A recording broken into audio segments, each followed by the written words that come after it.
भगवान बहुत सुंदर है। भगवान के जितना सुंदर कौन? सिर्फ भगवान। संसार की सुंदरता पर मुग्ध ना हो जाओ, लट्टू ना हो जाओ। भगवान बहुत सुंदर है। भगवान मिट्टी खाते हैं, मैया बोलती हैं मिट्टी खाई मुंह खोल आ। आप में से कितनों ने बचपन में माटी खाई है? मिट्टी खाए? हम सब बचपन में माटी खाते थे। घर की दीवारें पहले माटी की होती थी, तो ऐसे खोद खोद के दीवारों को खाना शुरू कर देते थे। हर साल दीपावली में नया काम हम लोग दे देते थे घर वालों को, करो ले पाई पुताई। पहले की दीवारें चूने से पुताई जाती थी, वह भी एक तरह की मिट्टी की परत सी हो जाती थी, खाते थे बच्चे।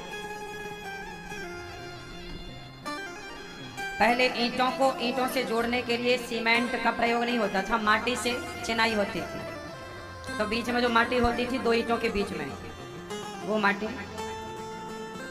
खाई जाती थी। क्यों? कुछ याद आया बचपन? नहीं? आप बचपन में माटी खाए हो? नहीं? तो क्या जिया बचपन? बचपन में माटी नहीं खाई तो बचपन क्या? बचपन तो वही है जिसमें माटी खाई जाए। क्यों मैया? अब मैया यशोदा कन्हैया का श्रृंगार कर रही हैं, आंखों में काजल लगा रही हैं, बालों का जूड़ा बना रही हैं और जूड़े में मोती की लड़ियां लगा रही हैं, बाजूबंद पहना रही हैं, पांव में पायल, कमर में बांसुरी खुशी है। ये कन्हैया को बांसुरी किसने दी? शंकर जी ने। एक बार भगवान शंकर ने कहा, हे श्याम सुंदर, जब आप राम बनकर आए तब मैं हनुमान बनकर आपकी सेवा में रहा। अब आप कृष्ण बनकर जा रहे हो, मैं किस तरह आपकी सेवा करूंगा? तो आप ही बताओ भोलेनाथ, क्या चाहते हो? तब शंकर जी ने कहा कि आप बताओ कि मैं किस तरह आपकी सेवा में रहूं। तो श्री कृष्ण ने कहा कि आप पिछले जन्म में हनुमान बने तो आपने खूब सेवा करी, इस जन्म में हम आपकी सेवा करेंगे और होंठों से लगा कर रखेंगे। कहा कि आप बांसुरी बन जाओ, तो शंकर जी ने बांसुरी का अवतार ले लिया और श्री कृष्ण ने उस बांसुरी को अपने अधरों पे रखा, होंठों पे रखा। और बांसुरी बजाने में ये उंगलियों को, तो ये चरण दबा रहे हैं कृष्ण। ये बांसुरी जो है ना, ये साक्षात भगवान शंकर है। वास्तु के हिसाब से घर में बांसुरी होना चाहिए। सबके घरों में बांसुरी होना शुभ माना जाता है। बांसुरी सबके घर होनी चाहिए। भगवान गोपाल जी के हाथों में बांसुरी शुभ मानी जाती है। कल कौन सा त्योहार है? क्यों मैया? कल कौन सा त्योहार है? चतुर्थी। कौन सी चतुर्थी? बताओ। गणेश चतुर्थी को क्या नहीं देखते? क्या नहीं देखते? गणेश चतुर्थी के दिन चंद्रमा को मत देख लेना। गणेश चतुर्थी के चंद्रमा कलंकित हैं, श्रापित हैं। और यदि कल देख लो धोखे से, क्योंकि मुझे पता है कि आप जरूर देखोगे कल। जिसका मना किया जाए आदमी वही करता है।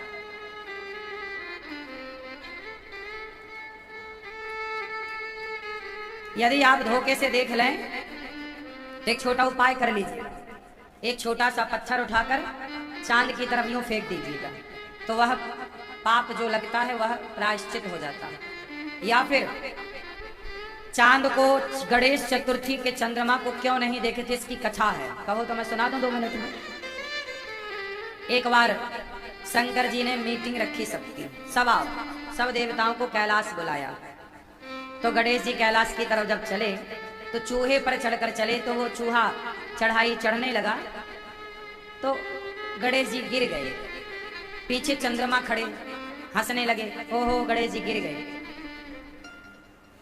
तो गणेश जी ने श्राप दे दिया कि तुमने हमें उठाया नहीं, हमारी मदद नहीं की। हंसने लगे, बड़ा घमंड है तुम्हें अपनी सुंदरता पर, जाओ श्राप देता हूं, आज से तुम्हें जो देखेगा कलंकित हो जाएगा। कलंक लगेगा उसको झूठा। चंद्रमा चरणों में गिर पड़े, महाराज क्षमा। अच्छा कोई बात नहीं। फिर चतुर्थी के दिन, उस दिन चतुर्थी थी, बोले आज गणेश चतुर्थी के दिन जो तुम्हें देखेगा उसे झूठ मूठ का कलंक लगेगा। कई बार तुम्हारा परिवार तुम्हें झूठा कलंक लगाता है, झूठी चोरी लगती है, तुम्हारे चरित्र पर झूठा कलंक लगाता है, कुछ लोग लगा देते हैं। ये झूठा कलंक कई बार इसलिए लगता है क्योंकि आपने गणेश चतुर्थी की चंद्रमा को देखा। इससे मुक्ति का उपाय है एक छोटा पत्थर चंद्रमा की तरफ फेंक देना, देख लिया है तो। और भगवान श्री कृष्ण के दूसरे और तीसरे विवाह की कथा, जाम्बवती और सत्यभामा के विवाह की कथा, श्री कृष्ण के साथ इनके विवाह की कथा कोई सुने तो इस पाप से मुक्ति मिल जाती है, उस कलंक से मोक्ष हो जाता है। तो कल चंद्रमा मत देखिएगा। पहला, कल कुछ लोग अपने नया घर बनाते हैं तो नए घर के ना द्वार पर गणेश जी की फोटो लगा देते हैं, देखा होगा आपने। टाइल पत्थर आती है, टाइल्स, उस पे गणेश जी का फोटो लोग अपने बाहर देखते हुए लक्ष्मी गणेश द्वार पर लगा देते हैं। लक्ष्मी और गणेश ये कभी द्वार पर नहीं होने चाहिए। गणेश जी बुद्धि है, तो बुद्धि घर के बाहर चले, घर के अंदर ना चले, घर के अंदर होनी चाहिए। लक्ष्मी घर के बाहर नहीं, अंदर होनी चाहिए। तो द्वार पर क्या लगाएं? गणेश लक्ष्मी नहीं, शंख चक्र और तिलक लगाना चाहिए द्वार पर। ये जैसे शंख चक्र, ये देखो, ये द्वार पर है। शंख ताकि आपका यश बढ़े, चक्र आपकी तरफ आने वाली कोई भी नकारात्मकता टल जाए, तिलक भगवान के चरण, ये द्वार पर हो, शंख चक्र तिलक। लक्ष्मी गणेश अंदर। कल गणेश जी बिठाओगे कुछ लोग, गणेश जी जब आप बिठाते हैं तो गणेश जी की पूजा होती है। गणेश जी की पूजा क्यों होती है जरा हमें बता दो आप लोग। गणेश जी प्रथम पूज्य क्यों है, क्यों होती है गणेश जी की पूजा? हाँ आप बताओ भैया। नहीं, कुछ नहीं बताओगे, कसम खा के आए हो, कुछ नहीं बताओगे। भैया बताओ गणेश जी की पूजा क्यों होती है प्रथम? हाँ आप बैठे बैठे।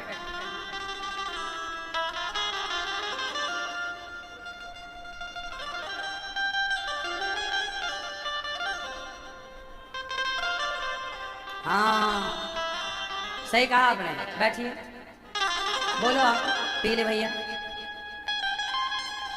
एक बार भगवान शंकर जी ने, माता पार्वती ने, सभी देवताओं ने कहा कि पृथ्वी की परिक्रमा जो सबसे पहले करेगा संपूर्ण, वह पहला बुद्धिमान कहलाएगा। कार्तिकेय जी मोर पर बैठ के उड़ गए, पर गणेश जी का वाहन चूहा, चूहा कैसे परिक्रमा लगाए? मोर तो बहुत तेज दौड़ता उड़ता है, चूहा कैसे चले? तो गणेश जी ने अपने माता पिता की परिक्रमा लगाई, और जब परिक्रमा लगाई तो कार्तिकेय जी सब परिक्रमा लगा के आए और हंसने लगे कि देख तू तो गया ही नहीं। तब शंकर पार्वती ने कहा कि इसने तो पृथ्वी की परिक्रमा 4 बार की, 4 परिक्रमा। कार्तिकेय जी बोले मैं 1 बार करके आया, इसने 4 बार कैसे कर ली? बोले माता पिता में ही संपूर्ण विश्व समाया हुआ होता है, क्योंकि माता पिता से ही ये संसार का जन्म हुआ है हम सबका। तो माँ बाप की एक परिक्रमा लगा देने से संपूर्ण पृथ्वी, संपूर्ण तीर्थों की परिक्रमा लगाने का फल प्राप्त हो जाता है। तब से गणेश जी को प्रथम पूज्य और बुद्धिमान माना गया है। समझ में आई? तो गणेश जी ने माता पिता की सेवा, हम सब अपने बड़ों का, बुजुर्गों का खूब खूब आदर करें, सम्मान करें। तो इसलिए गणेश जी की प्रथम पूजा होती है, ठीक है। गणेश जी का वाहन क्या है? चूहा क्यों है? आप बताओ, गणेश जी का वाहन चूहा क्यों? हाँ बैठे बैठे, खड़े नहीं होने, बोलो।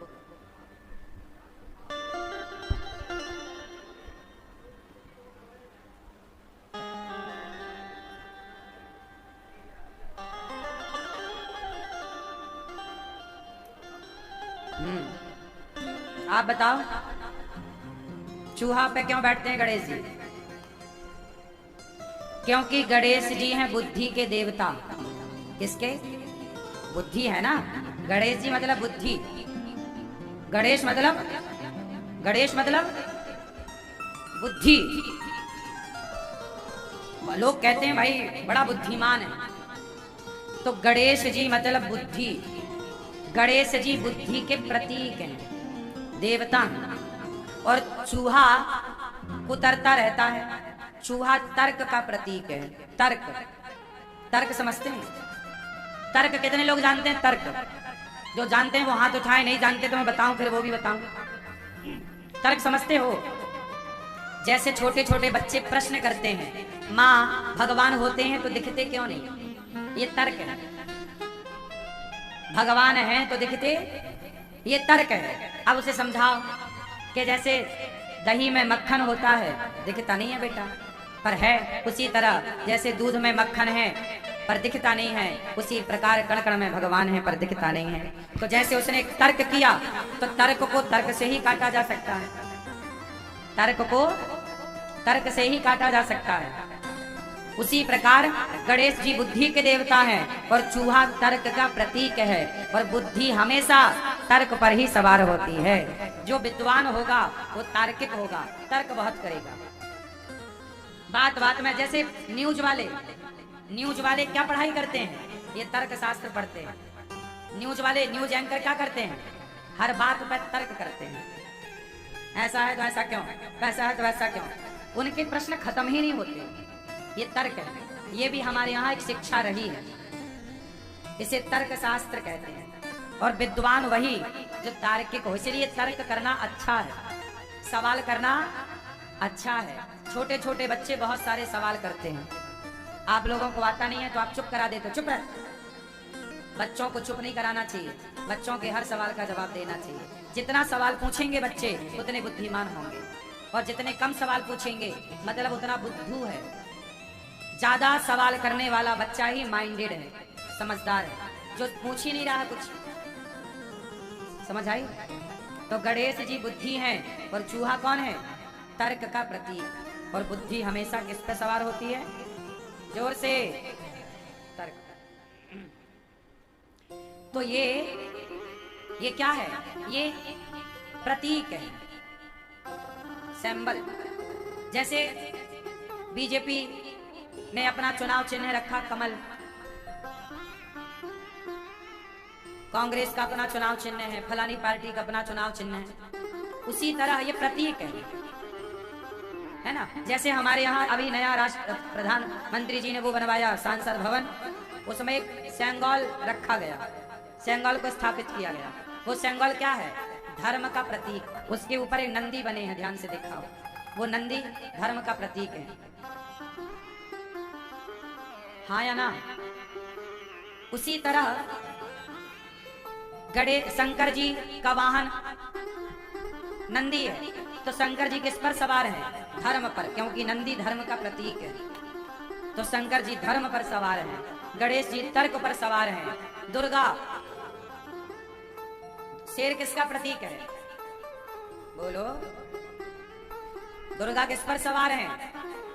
शेर बलशाली है, बलवान है, राजा है, शक्ति का प्रतिनिधित्व कर रहा है। तो दुर्गा शक्ति पर सवार है। मानो दुर्गा कहती हैं कि हर नारी को शक्तिशाली होना चाहिए, शक्ति पर सवार है। शेर शक्तिशाली है। आजकल की लड़कियां बिल्कुल जूजू हो जाती हैं, चूहिया से डरती हैं। अरे नारी को शक्तिशाली होना चाहिए। आप अपनी रक्षा खुद कर सको, अपनी बेटियों को इस लायक बनाओ, इतना पढ़ाओ लिखाओ, काबिल बनाओ, झांसी की रानी बनाओ, बेटियों को शक्तिशाली बनाओ। शेर पर क्यों? तो ये दुर्गा शेर पर सवार है। दुर्गा माँ है, और माँ के बेटे कितने हैं? हम सनातनी कितने भाई हैं? क्यों, आप कितने भाई हो? ये भैया, हाँ, आपके बगल में आप कितने भाई हो? कौन कौन? बताओ भाइयों के नाम। नहीं पता? बस हो चार, सुन लिया, नकल कर ली, चार बोल दिया। हर जगह नकल चलती है। आप कितने भाई हो? 8? 4? कौन कौन?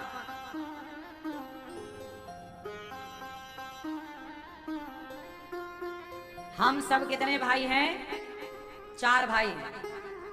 हम सब 4 भाई हैं, ब्राह्मण, क्षत्रिय, वैश्य और शूद्र। हम चारों जिस दिन संगठित हो गए, क्या मजाल के कोई भारत की तरफ आंख उठाकर देख ले। लेकिन हम संगठित नहीं होते, जातवाद पर लड़ते हैं। दुर्गा मैया शेर पर सवार हैं और दुर्गा मैया के हाथ कितने हैं? 8। और 4 लोगों को खड़ा करोगे तो 8 हाथ हो जाएंगे। दुर्गा मैया बोली, जिस दिन तुम संगठित हो गए उस दिन तुम शेर को भी वश में कर लोगे, शेर की सवारी कर लोगे। ये शेर का शासन, शेर पर शासन किया मैया ने। मतलब कहा कि आप संगठित रहोगे तो शेर भी आपका कुछ बिगाड़ नहीं सकता, और संगठित नहीं रहोगे तो गीदड़ भी आपका शिकार कर लेगा। बोलो हाँ। अच्छा ये बताओ, आप सारे लोग इकट्ठे होके जंगल में जाओ तो क्या कोई आपका शिकार कर सकता है? और आप एक एक से जाओ तो लौटोगे? भेड़िया खा जाएंगे आपको? बोलो हाँ। नहीं।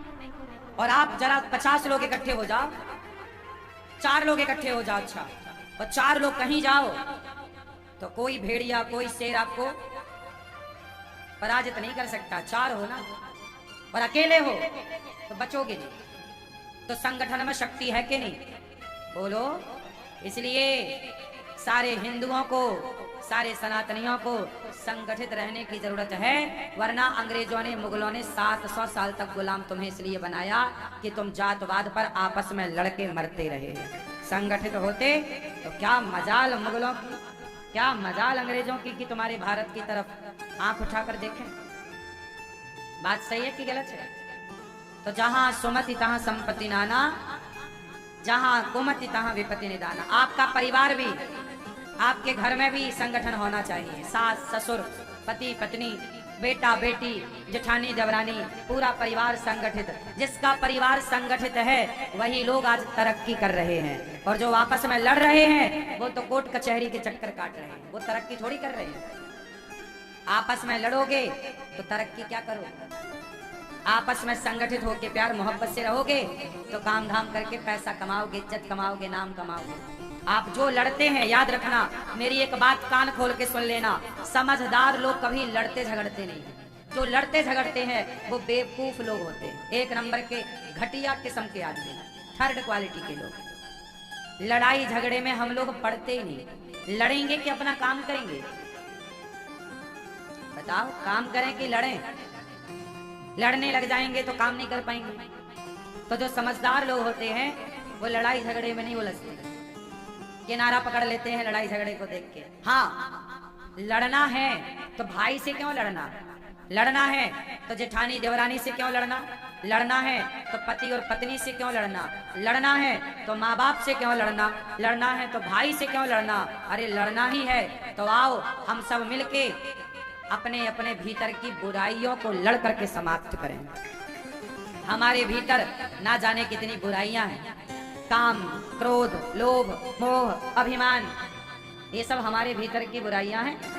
हम अपने भीतर की बुराइयों को लड़के खत्म करें। आपसे लड़के क्या पाएंगे हम, और आप हमसे लड़के क्या पाओगे? मैया कहाँ चली आप? लड़ने? घर? ठीक है, जल्दी आइएगा। ओ लाला बैठ जाओ भैया, बैठो। मैया बैठो, मेरी माँ झोला वाली मैया। पीली मैया कहाँ लड़ने चली? लड़ाई झगड़ा में कुछ नहीं रखा। अपनी जेठानी देवरानी से लड़के माथा खराब ना करो, चित्त को थोड़ा शांत रहने दो। लड़ाई झगड़ा कौन करता है? समझदार लोग या बेवकूफ लोग? जोर से। समझदार लोग कभी लड़ने झगड़ने में, लड़ो वहां राम रावण का युद्ध हुआ, लड़ो तो धर्म के लिए लड़ो, लड़ो तो धर्म के लिए लड़ो। बेवजह बात बात पर क्यों लड़ना, पत्नी से क्यों लड़ना। मैया यशोदा, राजा परीक्षित जी ने पूछा कि ये मैया यशोदा कौन है, क्या पुण्य किया। तब बताया मैया यशोदा पिछले जन्म में धरा नाम की स्त्री थी, खूब सारा पुण्य किया। माँ यशोदा ने इतना पुण्य किया कि उस पुण्य के बल पर इन्हें कृष्ण जैसा पुत्र प्राप्त हुआ। क्या पुण्य किया, किस पुण्य से कृष्ण जैसा बेटा मिलता है, चलो बताओ, किस पुण्य से कृष्ण जैसा पुत्र मिलता है। मैया आप बताओ, कौन सा पुण्य करें कि कृष्ण जैसा बेटा हो, बताओ मेरी माँ। मैया आप बताओ। नहीं ना बताओगी मेरी माँ, सास ने बोल के भेजा है कि बोलना मत। किस पुण्य से आप बताओ कृष्ण जैसा बेटा होता, आप बताओ। हाँ हाँ, यशोदा माता ने पिछले जन्म में संतों की खूब सेवा करी। द्वार पे जो आए सबको खवाएं, खीर पूरी खवाएं, पेट भर खवाएं, अपना सारा जेवर बेच दिया, पैसा आए खवाया, फिर घर बेच दिया, जो पैसा मिला सब खवा दिया संतों को। लेकिन ऐसा आप लोग मत करना। फिर माता यशोदा ने जंगल की लकड़ियां बेचनी शुरू, मतलब जंगल की लकड़ियां, सूखी लकड़ियां इकट्ठी करती और उसे गट्ठा बनाकर बाजार में बेचती, जो पैसा मिलता सेवा संतों की करती, लकड़ियां बेच बेच करती। अपना घर द्वार सब खत्म कर दिया, सेवा को सबसे ऊपर रखा। और जब सेवा को सबसे ऊपर रखा तो धर्मो रक्षति रक्षिता। जब आप धर्म के लिए त्याग करते हैं तो देर सवेर उस धर्म के लिए किया गया त्याग आपको फल जरूर देता है, देर लगेगी माना की मिलेगा। यशोदा माँ जो पैसा जंगल की लकड़ियां बेचने से मिलता, द्वार पे कोई संत आते तो रोटी खवाती, बड़ा सेवा भाव। इसलिए आप लोगों से एक बात कह दूं बार बार, सेवा जरूर किया करो। और संतों की सेवा क्या है, तुम्हारी सास तुम्हारा ससुर, आप इन्हें पेट भर भोजन देते हैं, ये भी तो एक सेवा है। सास ससुर पति पुत्र ये बच्चे, आप बच्चों को खवा रहे हैं, पति को खिला रहे हैं, सास ससुर को सम्मान से दे रहे हैं रोटी, ये भी एक सेवा है। पर इनके बाद भी कोई द्वार पर तुम्हारे आसपास भूखा प्यासा हो तो बुला के 4 रोटी दे दिया करो, भैया लो खा लो। सेवा बहुत बड़ी चीज है। ये थोड़ी थोड़ी थोड़ी थोड़ी सेवा जो आपसे होगी, इसका फल जब मिलेगा ना तो तुम्हारी झोलियां छोटी पड़ जाएंगी। ईश्वर इतना देते हैं। एक राजा थे, रंती देव उनका नाम था। राजा, जोर से बोलो, रंती देव। कौन से राजा? रंती देव। ये राजा और रानी बड़े धर्मात्मा थे। इनके राज्य में अकाल पड़ा। अकाल समझते हैं? पानी ना बरसना। तो बिल्कुल प्रजा भूख से छटपटाने लगी, पूरा नगर खाली हो गया। नगर खाली हो गया, अब इनके राज्य में पानी नहीं बरसा। इन्होंने सारा खजाना खोल कर दान किया और ये जंगल में जैसे तैसे कहीं भटक गए तो जंगल में ही भटकते रहे कई दिनों तक। लगभग 50 दिन से अधिक हो गए। 50 दिन बाद लगभग इन्हें कहीं किसी गांव में भोजन मिला। कहीं भंडारा हो रहा था, कहीं अन्न क्षेत्र बढ़ रहा होगा, तो इन्हें खीर और पूरी मिल गई। थोड़ा सूखी साग, साग पूरी और जरा खीर। पत्तल पे ली पत्नी ने, रंती देव ने और इनके बेटे ने। तीनों एक नदी के किनारे गए, आसन लगा के बैठे, आचमन किया, भगवान को नमस्कार किया और जैसे ही ये खाना मुंह की तरफ रोटी पूड़ी लेके गए, तभी एक चांडाल आ गया। ए भैया, बड़ी भूख लगी है, कुछ खाने को दे दो। राजा रंती देव के द्वार पर आज वर्षों बहुत समय के बाद कोई भूखा आया। बोला, भैया मैं बहुत दिन से भूखा हूँ, 15-20 दिन से मुझे कुछ मिला नहीं। तो राजा रंती देव ने अपनी थाली उसकी ओर खिसका दी, भैया आप खाओ। पत्नी बोली, प्राणनाथ आप अपना भोजन करो, मैं अपना देती हूँ। पत्नी अपना भोजन देने लग गई। रंती देव बोले मेरा। अब उस आए हुए व्यक्ति को अतिथि मानकर राजा रंती देव ने भोजन कराया। उसने खाया पर बोला अभी मेरा पेट नहीं भरा। तो पत्नी ने भी अपना वाला थाल उसे दे दिया, पत्तल। अब दोनों का भोजन उसने कर लिया।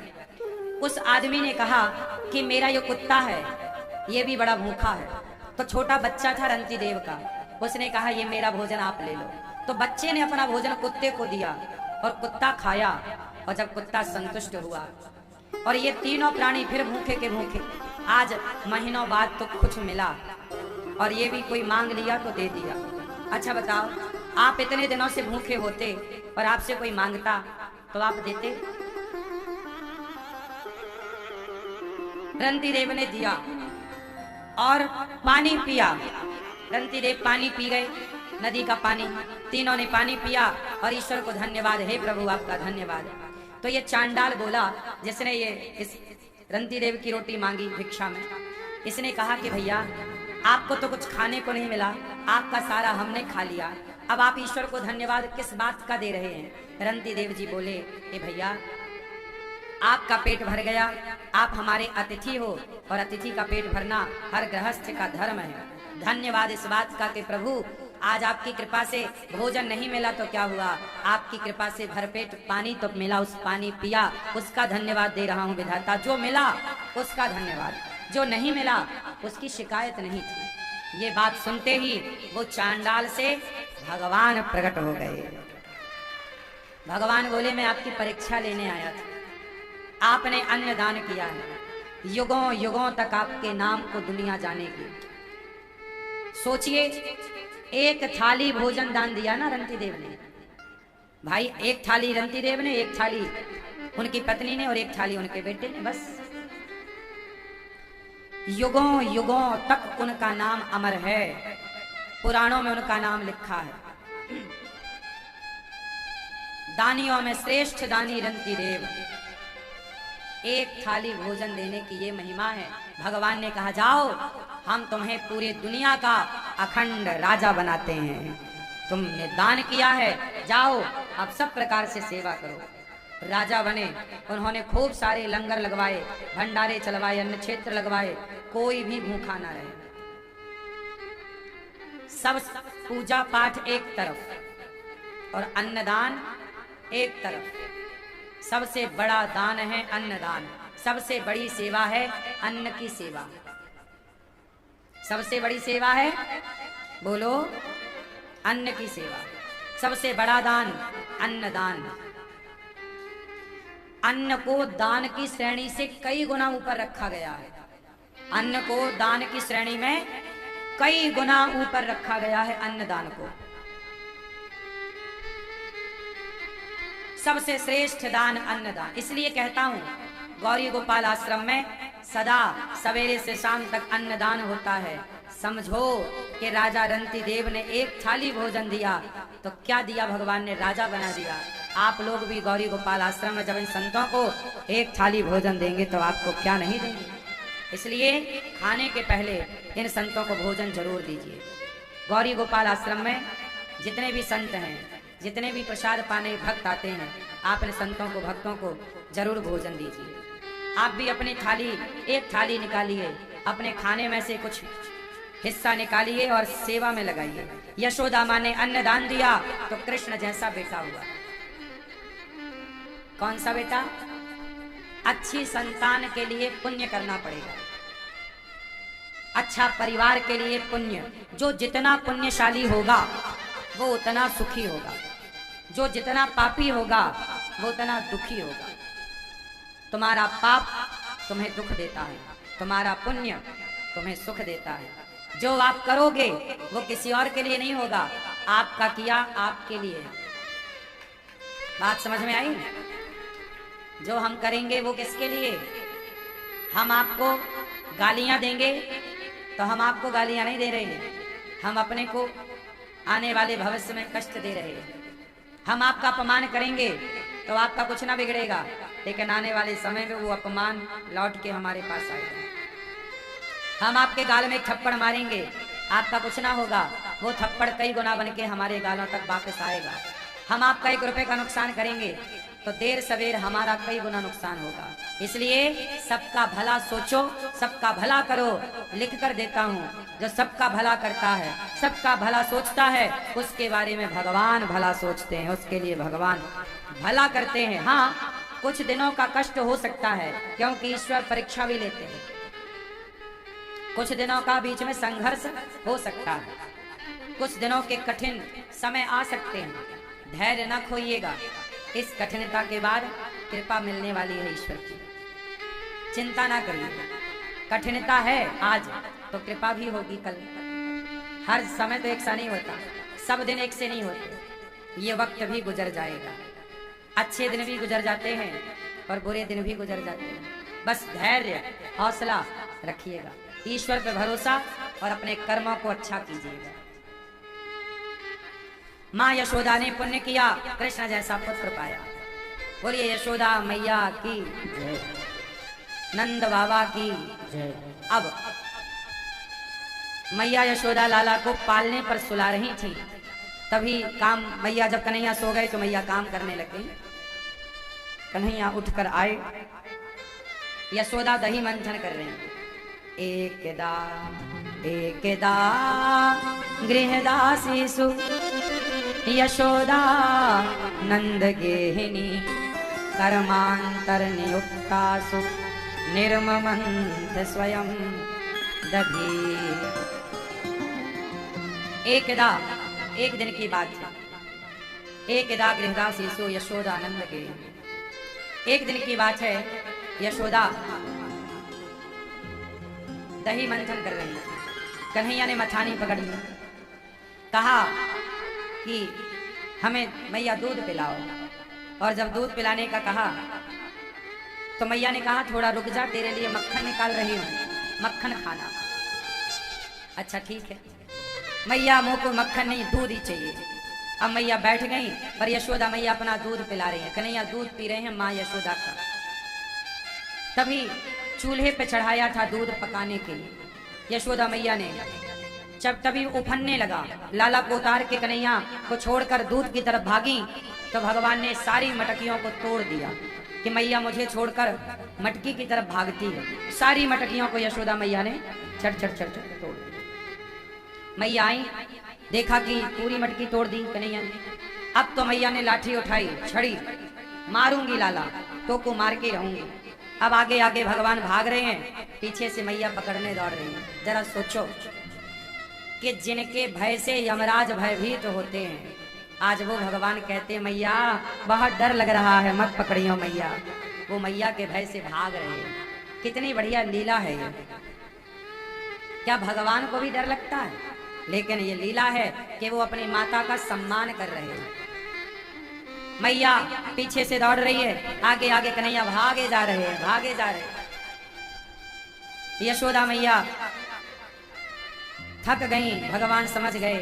अच्छा भगवान भागे तो क्या कोई पकड़ सकता है? लेकिन जब भागे तो मैया यशोदा दौड़ रही है पकड़ने के लिए। भगवान ने कृपा की और पकड़ में आए तो मैया ने भगवान को बांधना शुरू किया। जब बांधी तो 2 अंगुल रस्सी कम पड़ गई। भगवान को बांधना चाहते हो तो कुछ बातों का ख्याल रखना पड़ेगा। किन बातों का? आप में से कितने लोग भगवान को अपने प्रेम के बंधन में बांधना चाहते हैं? भक्ति के बंधन में कितने लोग बांधना चाहेंगे?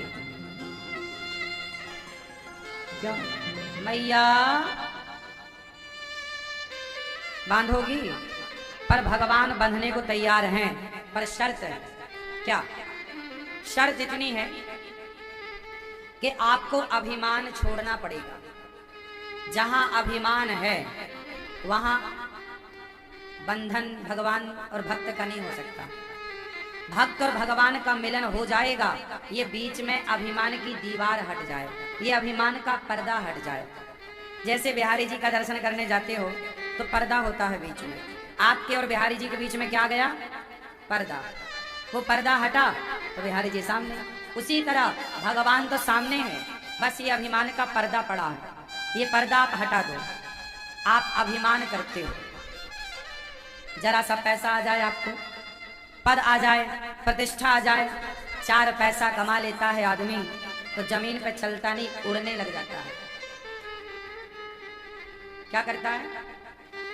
क्या करता है? उड़ने लग जाता है। गांव में लोग कहते बहुत उड़ रहे हो। चल नहीं रहा है, उड़ रहा है। मैंने सुना है पैसों से पंख लग जाते हैं। आदमी पैसा पाके उड़ता है, घमंड करता है। जो आदमी कल तक राम राम करता था, पैसा पाके नहीं करता राम राम। पैसा नहीं था तो देखता था भगवान की तरफ, पैसा आ गया तो बिल्कुल नहीं देखता। पैसे में बहुत गर्मी है रे बाबा। पैसा सबको पचता नहीं। ये बात सही है कि गलत है? पैसा सबको नहीं पचता। जितना पच सकता है आपको, भगवान ने उतना ही दे रखा है। भगवान को पता है कि आपकी औकात क्या है। जरूरत से ज्यादा आएगा। आपने गांव में, मैंने देखो, मैं सारी बातें गांव की इसलिए करता हूं क्योंकि मैं खुद गांव का हूं।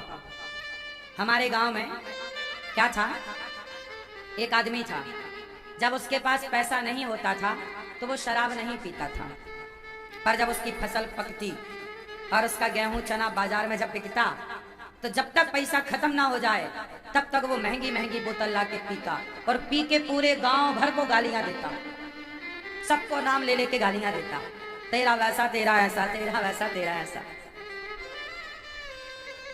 और जब पैसा खत्म हो जाए तो फिर जैसे, तो ईश्वर ने जरूरत से ज्यादा यदि किसी को दिया पैसा तो आप क्या उसे पचा पाते हो? जिनको पैसा पचता है उन्हीं को ईश्वर पैसा देते हैं, पचता नहीं है तो नहीं देंगे। सबसे ज्यादा पैसा किसे पचता है बताओ? बोलो, हाँ? उत्तर दो, बोलो मेरी माँ, है? सबसे ज्यादा पैसा पचता है बनियों को। बनिए, हमारे देश में वैश्य समाज है, बनिया भाई, इनके पास बहुत पैसा होता है, लेकिन ये पैसा बहुत पाके भी बिल्कुल सीधे साधे सिंपल रहते हैं। कभी घमंड में नहीं देखा होगा, कभी अकड़ में, बिल्कुल सादगी से रहते हैं। ये समाज पैसे को पचाती है। ये समाज पैसे को पचाती है। सही है? बाकी लोगों के पास पैसा आ जाए तो पैसा आया नहीं कि बड़ा मोबाइल, बड़ी गाड़ी, और लोगों को पहले दिखाएंगे, देखो जी हमारे पास पैसा आ गया। लोगों के पास पैसा आए तो लोग दूसरों को दिखाते हैं। गाड़ी खरीदी है तो दूसरे के दरवाजे के सामने जाके जबरदस्ती हॉर्न बजाएंगे कि देख ले तेरे पास नहीं है, मेरे पास आ गया। और बनिया लोग करोड़पति होने के बाद भी वो बेचारे साइकिल से चलते हैं, सो नहीं करते कि हमारे पास कितना है। सादगी से पैसे को बचाओ। मारवाड़ी समाज है हमारे भारत में। कौन सा समाज? जोर से। मारवाड़ी लोग 95% बल्कि 99% मारवाड़ी पैसे वाले होते हैं। ये बात सही है कि गलत है? लेकिन वो सारे मारवाड़ी पैसे पाकर बिल्कुल सरल होते हैं, सहज होते हैं। किसी किसी में घमंड हो वो अलग विषय है। वो पैसे को छिपा के रखते हैं, किसी को पता नहीं लग पाता कि इनके पास पैसा कितना है। और सामान्य यूं ही आदमी को पैसा आ जाए तो उसके व्यवहार से दिख जाएगा कि भाई इसके पास कुछ आ गया है, और फिर सब बर्बाद करके जस का तस हो जाएगा। लेकिन जो मारवाड़ी लोग हैं वो पैसे को ऐसा मेंटेन करते हैं कि पीढ़ी दर पीढ़ी उनका चलता है। आप लोग मेंटेन नहीं कर पाते, पीढ़ी दर पीढ़ी नहीं चलता, क्योंकि आपके पास प्लानिंग नहीं है, पैसे को बचाने की ताकत नहीं है। आया उछल गए। गंभीरता लाओ, गंभीरता। पैसा होना चाहिए लेकिन किसी को पता ना लगे कि आपके पास पैसा है। इसलिए हमारे बड़े बुजुर्ग कह गए हैं कि भोजन, भजन और लक्ष्मी, भोजन भजन लक्ष्मी और नारी, ये सब पर्दे के अधिकारी, ये सब पर्दे के भीतर। सही है। सादगी अच्छी है, आपको भी सादगी से रहना चाहिए। पैसा भगवान करे आप सबके पास खूब हो, खूब तरक्की करो आप लोग, लेकिन उसका घमंड ना हो, क्योंकि भगवान घमंड को बर्दाश्त नहीं करते। घमंड चाहे आपका हो, हमारा हो या किसी का हो, घमंड ना हो। क्यों? घमंड है, घमंड नहीं होना चाहिए। घमंड किस बात का? पैसे का ज्यादा घमंड ना करो रे बाबा, कोई भी हो, चाहे आप कोई क्यों ना हो, पैसे का घमंड ना करना। ये मिला है, समझ लो कि ईश्वर आपसे कोई भला काम कराना चाहते हैं, समाज की सेवा कराना चाहते हैं। अभिमान करोगे तो आज है, कल रहेगा, इसकी गारंटी नहीं। समय तो सबका बदलता है, किसका नहीं बदला? जो कल तक भले थे, जो कल तक पैसे वाले थे, वो आज खाक में मिल गए, और जो कुछ नहीं था आज करोड़ों में है। तो पैसा किसी के बाप की बखौती नहीं है। लक्ष्मी चंचल है, ठहरती वहीं है जहां लक्ष्मी का सदुपयोग करता है जो व्यक्ति। जहां सदुपयोग है, आप पैसा पाए हो तो सदुपयोग करो, अभिमान ना करो कि मेरे पास पैसा। बात समझ में आई? सादगी से रहो। अभिमान किस बात का करें? जब हम मरेंगे तो हमारी चिता जलेगी। हम कितना भी संपत्ति जोड़ लें, कितना भी प्रॉपर्टी इकट्ठी कर लें, चाहे हम हो चाहे आप हो, जब हम मरेंगे तो हमारी संपत्ति में एक रत्ती हम लेकर नहीं जाएंगे। हमारी चिता जल रही होगी, लोग कह रहे होंगे देखो सारी जिंदगी इन्होंने जोड़ा, क्या लेकर गए।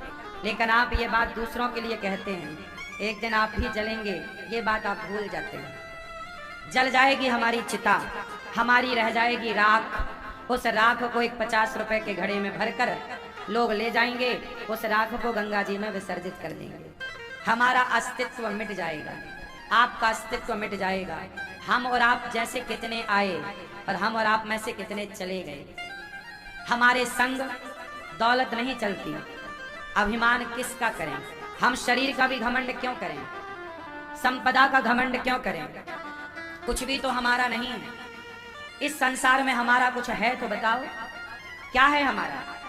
इसलिए 4 पैसे ईश्वर ने दे रखे हैं तो घमंड ना करना, वो तुम्हारे बाप का नहीं है, वो ईश्वर ने तुम्हें भलाई के लिए दे रखा है। पैसा ईश्वर ने दिया है तो दीन दुखियों की सेवा करो, भूखे प्यासे की सेवा करो। तिजोरियों में इकट्ठा करने की जरूरत नहीं है। आप लोग कमाते किसके लिए? बच्चों के लिए नहीं। बच्चों के लिए क्यों कमाना है? बच्चों को टैलेंट दो, पढ़ाओ लिखाओ, योग्य बनाओ, कमा के वो खुद खाएंगे ना। हम क्यों कमा के रखें उनके लिए? चिड़िया क्या घोंसले में अपने बच्चों के लिए 1 महीने तक का राशन इकट्ठा करके रखती है क्या? बोलो। चिड़िया आज के लिए दाना लाती है, बच्चों को खवाती है, मस्त सोती है, कल फिर लाएगी, बच्चों को खवाएगी। जब एक पक्षी कल की चिंता नहीं कर रहा है, क्योंकि जो कल बनाएगा, जो पेट दिया है, वो विधाता पेट भरने की व्यवस्था भी करेंगे। हम ये नहीं कहते कि तुम कल की प्लानिंग मत करो, करो प्लानिंग तो कल की करना चाहिए, कल के लिए काम तो करना चाहिए, पर कल के लिए चिंता नहीं करनी चाहिए। चिंता क्यों? आज हमने खाए, कल वो खवाना चाहेगा तो कल खाएंगे, नहीं खवाना चाहेगा तो नहीं खाएंगे। कल वो सांसें देगा तो लूंगा, नहीं देगा तो नहीं लूंगा। कोई सांसें मेरे बाप की तो है नहीं, ये जीवन कोई आपका नहीं है। जब तक वो चाह रहे हैं तब तक आप हैं, वो नहीं चाहेंगे तो आपको कल के कल विदा होना पड़ सकता है। इसलिए घमंड किसी बात का ना हो। 4 पैसा आया, सेवा करो भैया, ये ईश्वर का दिया प्रसाद है। कमाई करो, खूब सारा पैसा कमाओ, पर ये उद्देश्य हो कि हम पैसे से किसी की सेवा करेंगे। इसलिए ये दास अनिरुद्ध केवल कहकर नहीं बताता, आपको कर करके सब बता रहे हैं कि आप भी करो। गौरी गोपाल आश्रम में देख रहे हैं आप लोग, सवेरे से शाम तक वृद्ध माताओं की सेवा होती है।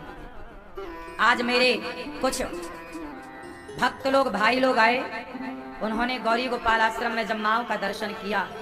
आज के युवा पीढ़ी जब ये भक्त लोग आए और इन माओ का इन्होंने दर्शन किया, तो माओ का दर्शन करके यहाँ की व्यवस्थाएं और गौरी गोपाल की सेवा को देखकर आंखों में आंसू आ गए।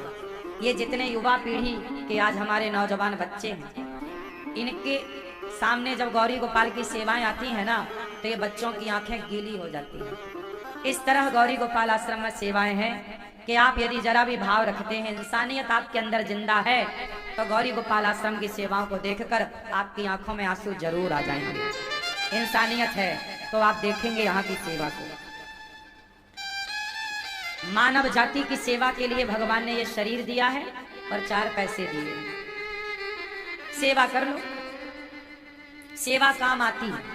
परोपकार की भावना सबसे उत्तम है। करते रहो, करते रहो। गौरी गोपाल आश्रम में वृद्ध माएं हैं, 285 माताएं हैं। इन सभी माओं को यहाँ रखकर उनकी सेवा, देख रेख सब प्रकार से होती है। हॉस्पिटल मैयाएं, रोज कोई ना कोई माँ हॉस्पिटल जाती है। लाखों का खर्चा हॉस्पिटल का रोज का है गौरी गोपाल में। हर चीज बताने की नहीं होती। आप समझदार हैं, इन चीजों को समझिए कि आपके पास एक माँ है, हमारे पास 285 माँ है। आपके पास एक माँ की जिम्मेदारी है, हमारे पास सैकड़ों माँओं की जिम्मेदारी है। और ये सारी सेवाएं गौरी गोपाल आश्रम की आप सबके सहयोग से चलती हैं। अच्छा एक बात बताओ, आपको पुण्य करना हो तो पुण्य करने जाओगे कहाँ? आपके द्वार पे तो अब कोई भूखा भी नहीं आता, आपके दरवाजे तो अब कोई संत भी नहीं आता। कहाँ जाओगे पुण्य करने? यदि आपके मन में चलो है हम भी पुण्य करें, कुछ हम भी कुछ दें, तो कहाँ जाओगे? तो मैं आपको वो बता रहा हूं कि कहाँ जाओ। गौरी गोपाल आओ और यहाँ जो दीन दुखी लोग रह रहे हैं, माताएं रह रही हैं, इनके बच्चों ने सेवा की होती, प्यार सम्मान दिया होता, तो भला इन माओं को घर से निकलने की जरूरत ही क्या थी? यदि ये निकली हैं तो अपनों ने साथ दिया नहीं, इसलिए तो निकलना पड़ा। इसलिए आप लोगों से मेरी प्रार्थना है कि आप लोग जरूर इन बेसहारा माओं का सहारा बनिए। चाहे आपके पास 2 रुपए हो, 2000 रुपए हो, लाख हो, आपको ईश्वर ने सामर्थ्यवान कुछ ना कुछ तो बनाया ही होगा। भगवान पेट भरने के लिए सबको देते हैं, पेट भरने के लिए सबको देते हैं, लेकिन राजा रंती देव ने अपने हिस्से से किसी को दिया। बस वही कह रहा हूं कि जो आपके पास है वो आपके हिस्से का है, लेकिन आपके हिस्से से यदि थोड़ा वृद्ध माँ तक पहुंचेगा, तो जैसे रंती देव को अन्नदान के बल पर राजा बनाया, आपको भी इस अन्नदान के बल पर भगवान निश्चित ही धन धान्य से परिपूर्ण जरूर करेंगे, धन धान्य से भरेंगे। इसलिए आप वृद्ध माँ को गोद लो, एक माँ को आप गोद लो कि एक माँ का मैं सहारा बनूंगी या बनूंगा। एक माँ को रोटी हम देंगे, आप कोशिश करो, आप प्रयास करो, किसी माँ का सहारा बनो। आश्रम बन रहा है माँओं के लिए, और माताएं रह सकें इसके लिए एक ईंट का, एक बोरी सीमेंट का, खिड़की का, दरवाजे का आश्रम बन रहा है, माँओं का घर बन रहा है। क्या नहीं लगता? सब कुछ लगता है। बिना पैसे के आजकल क्या हो रहा है? एक दवाई आती है, एक टैबलेट भी आती है, गोली भी आती है, तो उसके लिए पैसे चुकाने पड़ते हैं।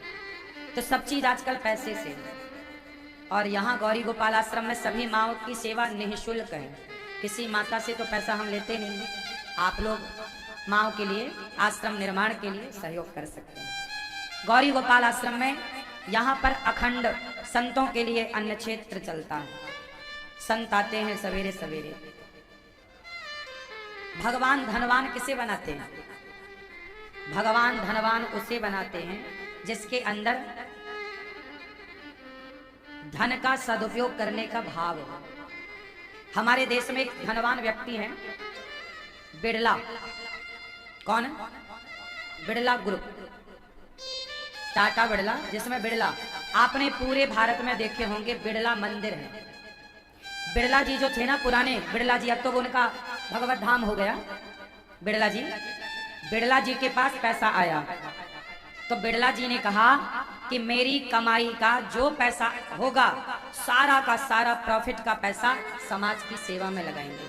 और बिड़ला जी ने आज के 50 साल सैकड़ों साल पहले उन्होंने पूरे तीर्थों में धर्मशालाएं बनाई, मंदिर बनाया, धर्मशालाएं बनाई और उन धर्मशालाओं में सबको भोजन देते थे पहले। अब वो व्यवस्थाएं देखो वो चले गए, अब उनके बच्चे आए, अब वो अलग विचारधारा के होंगे। कितने विचारधारा कैसी मैं नहीं जानता, लेकिन जो पुराने बिड़ला जी थे उन्होंने धर्मशालाएं बनवाई हर तीर्थों में। अयोध्या जी में भी बिड़ला मंदिर है, वृंदावन में भी बिड़ला मंदिर है, मथुरा वृंदावन के बीच में। कोई भी आता था वहां रुकता था बिड़ला जी की धर्मशाला, खाने को मिलता था फ्री में और सेवा वो करते थे। तो उनके अंदर सेवा भाव था, इसलिए उन्हें इतना धनवान बनाया कि उनकी पीढ़ी उनके पुण्य से आज तक खा रही है। ऐसे आपके पुण्य से